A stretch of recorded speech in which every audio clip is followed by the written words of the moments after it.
Famous serial ये है मोहब्बतें में इन दिनों खूब फैमिली ड्रामा दिखाया जा रहा है। कभी रूही अपनी फैमिली को लेकर इमोशनल हो जाती है तो कभी उसी फैमिली के लिए उसके अंदर नफरत भर जाती है।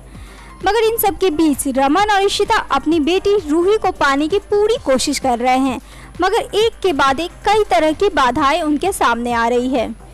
अब आप इसके अपकमिंग एपिसोड में देखेंगे कि रमन, इशिता, अशोक और निधि रूही की कस्टडी के लिए कोर्ट जाते हैं, जहां निधि अशोक से कहती है कि वैसे तो जज ने उनसे प्रॉमिस किया है कि वो रूही की कस्टडी उसी को देंगी, लेकिन उसे शक है कि रमन ने जज को ज़्यादा पैसा दे दिया है, जिसकी वजह से वो अपना फैसला बदल सकती है। साथ ही निधि कहती है कि जज को जितने भी पैसे चाहिए वो तुम उन्हें दे दो और तुम्हारे जितने भी पॉलिटिकल कॉन्टैक्ट्स हैं उसका इस्तेमाल करो, क्योंकि उसे किसी भी कीमत पर रूही चाहिए। इसके बाद रमन और इशिता भी वहां पहुंचते हैं और रमन वहां पर अशोक को देखते ही उससे बोलते हैं कि उसकी कोई इज्जत नहीं है, इसलिए वो निधि जैसी बूढ़ी औरत का सपोर्ट कर रहे हैं।